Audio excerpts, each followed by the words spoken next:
नमस्कार दोस्तों, आपका हमारे स्टडी चैनल में स्वागत है। पशु परिचर की तैयारी के लिए सिर्फ 10 दिन में आप कंठस्थ तैयारी कर सकते हैं हमारे मॉडल पेपर्स के द्वारा।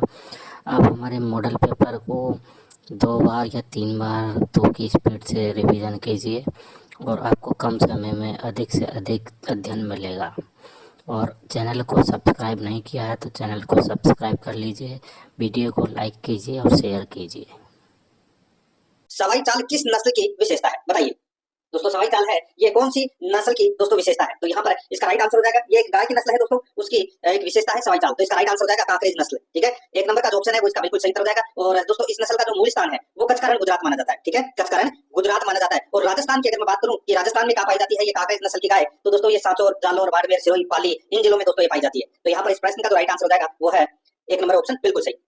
सेकंड नंबर का प्रश्न इसमें देखिए, निम्न में से किस नस्ल की भेड़ के कान चराई के समय भूमि को स्पर्श करते हैं? बताइए दोस्तों, कौन सी नस्ल की भेड़ के कान दोस्तों चरते समय भूमि को स्पर्श करते हैं? तो वो कौन सी नस्ल की भेड़ है? तो यहाँ पर इसका राइट आंसर हो जाएगा वो है सोनारी। सोनारी नस्ल की दोस्तों भेड़ है जो जब चरती है तो दोस्तों उसके कान है वो जमीन पर टच होते हैं। ठीक है, और इसका जो उपनाम और है जिसका नाम है दोस्तों चनोत्थर।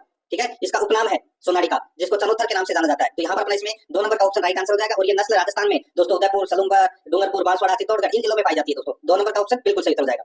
नेक्स्ट आगे देखिए, 3 नंबर का प्रश्न है, कृत्रिम प्रजनन द्वारा एक सांड एक वर्ष में कितनी गायों को गर्भित कर सकता है? दोस्तों यहाँ पर मैं बात कर रहा हूँ कृत्रिम प्रजनन के द्वारा।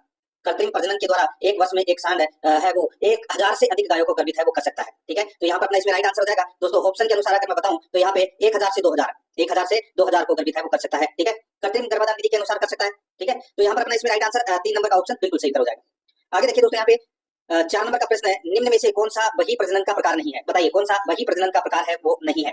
दोस्तों यहाँ पर देखिए इसमें प्रजाति संकरण, भिन्न प्रजनन, संकर प्रजनन, यहाँ पे देखिए सम प्रजनन। अपना इसमें 4 नंबर का ऑप्शन राइट आंसर हो जाएगा। सम प्रजनन है कि अंतर प्रजनन का प्रकार है। वही प्रजनन का प्रकार दोस्तों प्रजाति संकरण, संकर प्रजनन, भिन्न प्रजनन ये आते हैं दोस्तों इसके अंतर। ठीक है, तो यहाँ पर अपना इसमें राइट आंसर 4 नंबर का ऑप्शन बिल्कुल सही उत्तर इसमें हो जाएगा, याद रखना। आगे देखिए दोस्तों, यहाँ पे 5 नंबर का प्रश्न है, कृत्रिम योनि विधि का सर्वप्रथम प्रयोग कब किया गया? कृत्रिम योनि विधि का सर्वप्रथम प्रयोग है वो कब किया गया? दोस्तों इसका जो राइट आंसर हो जाएगा वो है 1930 में किया गया था दोस्तों सर्वप्रथम। ठीक है, 2 नंबर का ऑप्शन राइट आंसर हो जाएगा। और ये रूस के वैज्ञानिकों ने किया था, ये आपको इसमें याद रखना है, रूस के वैज्ञानिकों ने। तो यहाँ पर अपना इसमें 2 नंबर का ऑप्शन बिल्कुल सही। आगे देखिए यहाँ पे 6 नंबर का प्रश्न है, खीस के संबंध में कौन सा कथन असत्य है? खीस के संबंध में कौन सा कथन असत्य है? दोस्तों यहाँ पर आप देख सकते हैं, प्रसव के पश्चात प्रथम 3 दिन का जो गाढ़ा दूध है वो खीस कहलाता है। बिल्कुल सही बात है, प्रथम 3 दिन का जो गाढ़ा दूध होता है वो खीस कहलाता है। इसमें सामान्य दूध की तुलना में प्रोटीन ज्यादा होता है, तो दोस्तों बिल्कुल सही है, सामान्य दूध की तुलना में प्रोटीन है वो ज्यादा होता है। यह प्रथम मल को शरीर से बाहर निकालता है, यह प्रथम मल को शरीर से बाहर निकालता है, तो दोस्तों बिल्कुल सही है। यह रोग प्रतिरोधक क्षमता को घटाता है, तो घटाता नहीं है, ये बढ़ाता है। ठीक है, और जैसे कि दोस्तों प्रसव के दौरान बच्चे को यानी कि बछड़े या दोस्तों आप कुछ भी बोल सकते हैं, प्रसव के दौरान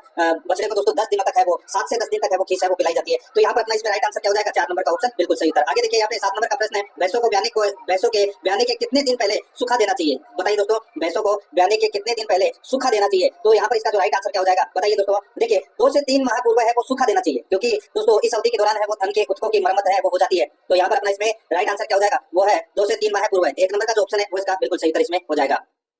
आगे देखिए दोस्तों, यहाँ पे 8 नंबर का प्रश्न है, एक मुर्गी का सामान्य तापमान कितना होता है? एक मुर्गी का सामान्य तापमान है वो कितना होता है? बताइए दोस्तों, यहाँ पर अपना इसमें राइट आंसर क्या हो जाएगा? एक मुर्गी का जो सामान्य तापमान है वो होता है दोस्तों 107 डिग्री फारेनहाइट, 107 डिग्री फारेनहाइट होता है। यहाँ पर अपना इसमें 4 नंबर का जो ऑप्शन है वो इसका बिल्कुल सही उत्तर इसमें हो जाएगा, ये आपको इसमें याद रखना है। ठीक है, आगे देखिए दोस्तों, यहाँ पे 9 नंबर का प्रश्न है, चूजों में एक दूसरे को चोंच मारकर घायल कर देने की आदत कहलाती है? चूजों में एक दूसरे को चोंच मारकर घायल कर देने की आदत है वो क्या कहलाती है? तो दोस्तों इसका राइट आंसर हो जाएगा वो आदत कहलाती है दोस्तों, देखिए केना बेल्जियम, केना बेल्जियम दोस्तों केना बेल्जियम कहते हैं चूजों में एक दूसरे को चोंच मारकर घायल कर देने की आदत है। ठीक है, केना बेल्जियम के नाम से जाना जाता है। तो यहाँ पर 3 नंबर का ऑप्शन बिल्कुल सही उत्तर इसमें हो जाएगा।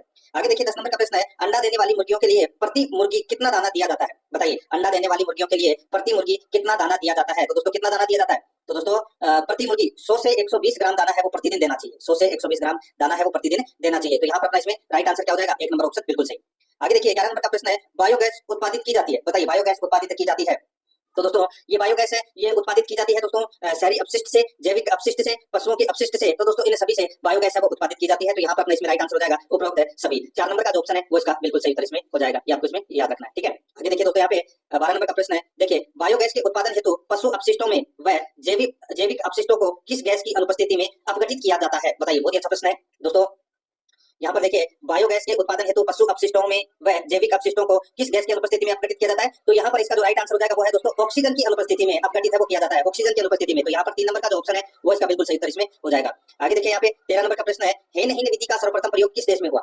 हेन-हिन विधि का सर्वप्रथम प्रयोग है वो दोस्तों कहां पर हुआ था? तो ये जर्मनी में हुआ था। कहां पर हुआ था? जर्मनी में। तो यहाँ पर 1 नंबर का ऑप्शन राइट आंसर हो जाएगा। यह चारागाह के सुप्रबंध एवं विकास की सर्वोत्तम विधि है दोस्तों ये, ठीक है, हेन-हिन विधि, ठीक है। तो यहाँ पर अपना इसमें राइट आंसर हो जाएगा वो है 1 नंबर का ऑप्शन बिल्कुल सही। आगे देखिए 14 नंबर का प्रश्न है, निम्नलिखित में से कौन सा मिश्रित हे का उदाहरण है? बताइए, हे का उदाहरण है वो कौन सा है? बताइए, मिश्रित हे का उदाहरण। तो दोस्तों हे वही मैंने आपको बताया, ये चारे का प्रकार है, ठीक है। और ये दोस्तों मटर व जई मिश्रित, ज्वार व लोबिया मिश्रित, जौ व रिचका मिश्रित। तो दोस्तों ये मिश्रित हे के उदाहरण है, तो दोस्तों ये सभी है, ठीक है। यहाँ पर अपना इसमें राइट आंसर क्या हो जाएगा? उपरोक्त है सभी। 4 नंबर का जो ऑप्शन है वो इसका बिल्कुल सही उत्तर इसमें हो जाएगा, याद रखना, ठीक है।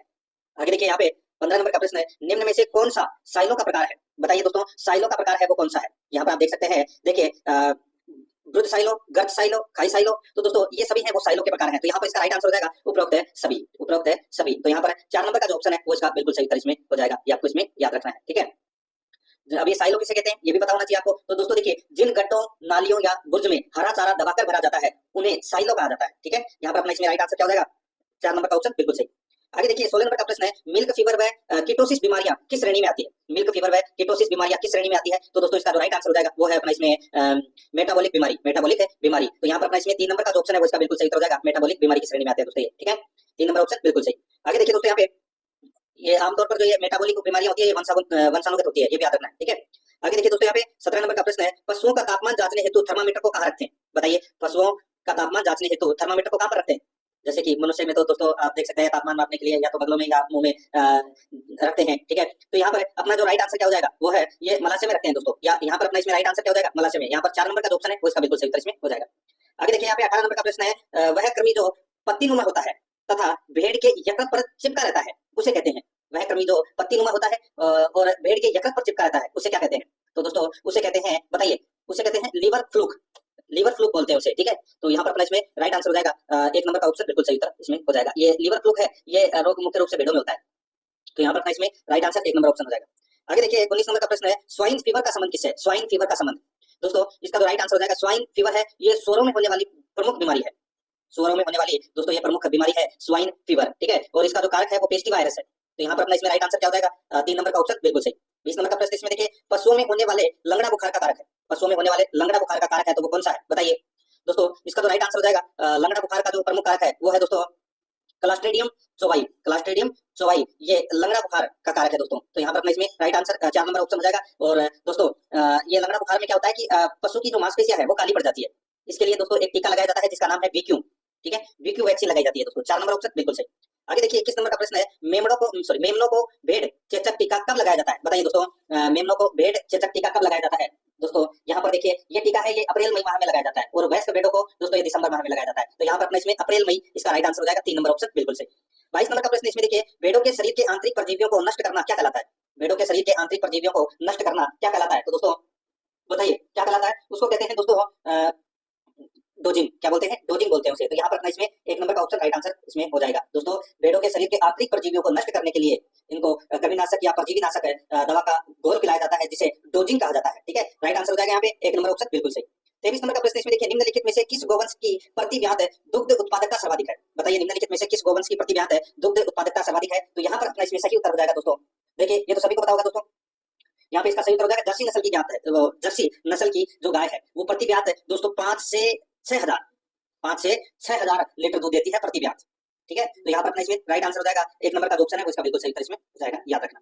आगे देखिए दोस्तों यहाँ पे 24 नंबर का प्रश्न है, भेड़ के बालों को धोने की प्रक्रिया को क्या कहा जाता है? भेड़ के बालों को धोने की प्रक्रिया को क्या कहा जाता है? तो दोस्तों उसको कहते हैं, उसको दोस्तों दस्ताना बोलते हैं। क्या बोलते हैं? दस्ताना बोलते हैं। यहाँ पर 4 नंबर का ऑप्शन बिल्कुल सही उत्तर इसमें हो जाएगा, याद रखना। धूल गंदगी हटाने के लिए दोस्तों बड़े बड़े टैंकों में धोया जाता है इनको, ठीक है, और उस प्रक्रिया को दस्ताना कहा जाता है। 4 नंबर ऑप्शन सही। आगे देखिए वर्मी कंपोस्टिंग के लिए आदर्श तापमान है, वर्मी कंपोस्टिंग के लिए आदर्श तापमान है वो क्या है?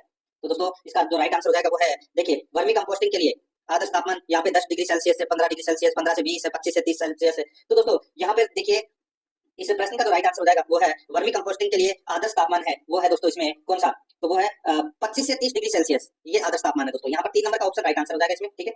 आगे देखिए यहाँ पे 26 नंबर का प्रश्न है, वर्मी कंपोस्ट में निम्न में से कौन सा जैव सक्रिय पदार्थ में पाया जाता है? बताइए वर्मी कंपोस्ट में निम्न में से कौन सा जैव सक्रिय पदार्थ में पाया जाता है? तो दोस्तों इसका जो राइट आंसर हो जाएगा वो है इसमें देखिए ऑक्सीजन, जिब्रेलिन, साइटोकाइनिन। तो दोस्तों ये सभी क्या है, ये जैव सक्रिय पदार्थ है वो पाए जाते हैं, ठीक है, वर्मी कंपोस्ट में। तो यहाँ पर इसका राइट आंसर हो जाएगा उक्त सभी। 4 नंबर का ऑप्शन बिल्कुल सही। 27 नंबर का प्रश्न इसमें देखिए, पशुओं में उम्र का निर्धारण करते हैं, पशुओं में उम्र का निर्धारण करते हैं। तो दोस्तों इसका जो राइट आंसर हो जाएगा, पशुओं में उम्र का जो निर्धारण करते हैं वो दोस्तों किससे करते हैं? तो दोस्तों यहाँ पर देखिए ये नीचे के जबड़े के इंसिजर से दोस्तों पशुओं में उम्र का निर्धारण है वो अपन कर सकते हैं, नीचे के जबड़े के इंसिजर से। तो यहाँ पर 4 नंबर का ऑप्शन राइट आंसर हो जाएगा। इंसिजर मतलब कर्तन दांत, पहले पहले अस्थायी और बाद में दोस्तों ये स्थायी निकल आते हैं। इनकी संख्या है वो 8 होती है। पशु की आयु है वो इन्हीं दांतों के द्वारा अपन पता लगा सकते हैं। 4 नंबर का ऑप्शन बिल्कुल सही। 28 नंबर का प्रश्न इसमें देखिए, वह अवस्था जिसमें पशुओं के स्थायी दांत गिरने लगते हैं कहलाती है। बताइए वह अवस्था जिसमें पशुओं के स्थायी दांत गिरने लगते हैं कहलाते हैं। तो दोस्तों इसका जो राइट आंसर हो जाएगा वो है, उसको बोलते हैं दोस्तों टूटामुख। क्या बोलते हैं? टूटामुख। तो यहाँ पर 3 नंबर का ऑप्शन बिल्कुल सही हो जाएगा, टूटामुख, ठीक है। आगे देखिए दोस्तों, यहाँ पे 29 नंबर का प्रश्न है, बीमा कंपनियां पशु बीमा क्लेम कब खारिज कर देती है? बताइए बीमा कंपनियां पशु बीमा क्लेम कब खारिज कर देती है? तो दोस्तों कब खारिज कर देती है? तो दोस्तों देखिए, पशु का टैग न होने पर खारिज कर देती है, बीमा लेने के 15 दिन के अंदर पशु की मृत्यु होने पर खारिज कर सकती है, पशु बेचकर झूठा क्लेम करने पर भी खारिज कर सकती है। तो यहाँ पर इसका राइट आंसर हो जाएगा उपरोक्त सभी। 4 नंबर का ऑप्शन बिल्कुल सही हो जाएगा। 30 नंबर का प्रश्न इसमें देखिए, पशु के पहचान नंबर लगाने का खर्च कौन उठाता है? पशु के पहचान नंबर लगाने का खर्च को कौन उठाता है? तो दोस्तों इसका जो राइट आंसर हो जाएगा वो है इसमें पशुओं की पहचान के लिए दोस्तों उनके कान पर है वो टैग लगाया जाता है, ठीक है। तो यहाँ पर अपना इसमें राइट आंसर हो जाएगा वो है दोस्तों इसका जो खर्च है, खर्च की बात कर रहा हूँ दोस्तों मैं यहाँ पे, तो इसका जो खर्च है वो बीमा कंपनी वहन करती है। तो यहाँ पर अपना इसमें राइट आंसर क्या हो जाएगा? Insurance company. यहाँ पर 3 नंबर का ऑप्शन बिल्कुल सही हो जाएगा। आगे देखिए 31 नंबर का प्रश्न है, 20वीं पशु गणना के अनुसार राजस्थान का पशु घनत्व कितना है? राजस्थान का पशु घनत्व कितना है? तो 20वीं पशु गणना के अनुसार राजस्थान का पशु घनत्व है वो दोस्तों कितना है? 166 है, ठीक है। और 19वीं पशु गणना के अनुसार दोस्तों जो पशु घनत्व है वो राजस्थान का कितना था? 169, यानी कि कमी हुई है कितने की दोस्तों? 3 की कमी हुई है, ठीक है। तो यहाँ पर इसमें राइट आंसर क्या हो जाएगा वो है 4 नंबर का जो ऑप्शन है वो इसका बिल्कुल सही उत्तर इसमें हो जाएगा, याद रखना, ठीक है।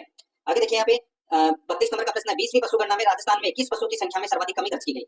किस पशु की संख्या में सर्वाधिक कमी दर्ज की गई? तो यहाँ पर इसका जो राइट आंसर हो जाएगा, सर्वाधिक कमी दर्ज की गई तो दोस्तों ये गधे में की गई, ठीक है। राइट आंसर इसमें 3 नंबर का ऑप्शन बिल्कुल सही उत्तर इसमें हो जाएगा, याद रखना दोस्तों। 71.31% की कमी है वो दर्ज की गई गधे में। तो यहाँ पर 3 नंबर ऑप्शन बिल्कुल सही।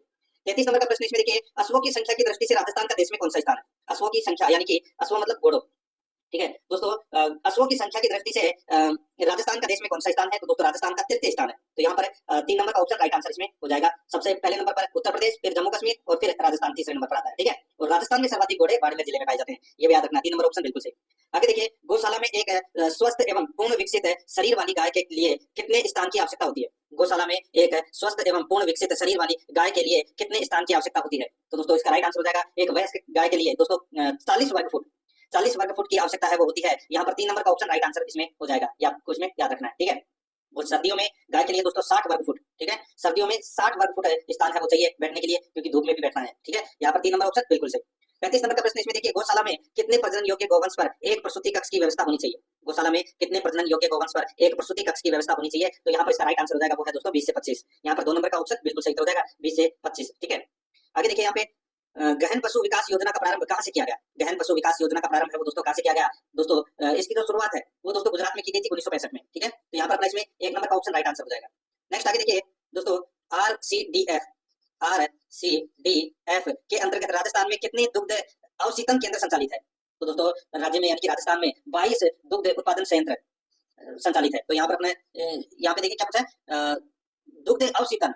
तो दोस्तों 22 तो क्या है? 22 तो दोस्तों दुग्ध उत्पादन संयंत्र है, और 20 दोस्तों दुग्ध अवशीतन संयंत्र है, और 8 दुग्ध पाउडर उत्पादन संयंत्र है राजस्थान में अभी संचालित। तो यहाँ पे दुग्ध अवशीतन पूछा है तो वो है 20, ठीक है। 3 नंबर का ऑप्शन राइट आंसर हो जाएगा। और अगर पूछा होता दुग्ध उत्पादन संयंत्र तो वो है 22, ठीक है। तो यहाँ पर 3 नंबर ऑप्शन बिल्कुल सही। आगे देखिए दोस्तों, यहाँ पे एसगेट योजना क्रमशः राज्य व केंद्र सरकार द्वारा किस अनुपात में वित्त पोषित है? एसगेट योजना क्रमशः राज्य व केंद्र सरकार द्वारा किस अनुपात में वित्त पोषित है? तो यहाँ पर इसका जो राइट आंसर हो जाएगा वो है दोस्तों इसमें बताइए, तो ये वित्त पोषित है दोस्तों 60:40 के, 60:40 के। इसमें राज्य का तो है दोस्तों इसमें 40 और केंद्र का है 60%। तो यहाँ पर अपना 40:60 हो जाएगा, ठीक है। 1 नंबर ऑप्शन बिल्कुल सही। आगे देखिए, पशु संजीवनी योजना में केंद्र व राज्य की भागीदारी क्रमशः कितनी है? पशु संजीवनी योजना में केंद्र व राज्य की भागीदारी क्रमशः कितनी है? तो दोस्तों इसका राइट आंसर हो जाएगा वो है इसमें 60:40 है, ठीक है, 60:40। तो यहाँ पर 3 नंबर का जो ऑप्शन है वो इसका बिल्कुल सही इसमें हो जाएगा, ये आपको इसमें याद रखना है, ठीक है। आगे देखिए दोस्तों, यहाँ पे निम्न में से किस योजना में दुधारू पशुओं का INAPH सॉफ्टवेयर पर पंजीकरण किया जाता है? दोस्तों ये INAPH ये क्या है? तो दोस्तों ये information network on animal production and health, दोस्तों ये एक सॉफ्टवेयर है INAPS, ठीक है। और इसमें दोस्तों एक 12 अंकीय UID टैग लगाकर दोस्तों इन्हें पंजीकृत है वो किया जाता है। तो यहाँ पर national mission on mobile productivity, ये अपना इसमें राइट आंसर हो जाएगा। इसमें 2 नंबर का जो ऑप्शन है वो इसका बिल्कुल सही इसमें हो जाएगा, ठीक है। तो दोस्तों वीडियो देखने के लिए आपका बहुत बहुत धन्यवाद। और पशु परिचर की तैयारी में सिर्फ 10 दिन में आपको तैयारी करनी है। जो मटेरियल आपको पढ़ना है सिर्फ वही बताया जा रहा है। तो पशु परिचर की कंठस्थ तैयारी के लिए आप हमारे मॉडल पेपर रोज़ाना ज़रूर देखिए और रिवीजन ज़रूर कीजिए। एक मॉडल पेपर का आप 2 बार फटाफट तेज़ स्पीड में रिवीजन कीजिए। इससे क्या है, आपके दिमाग में ये सटीकता से बैठ जाएंगे।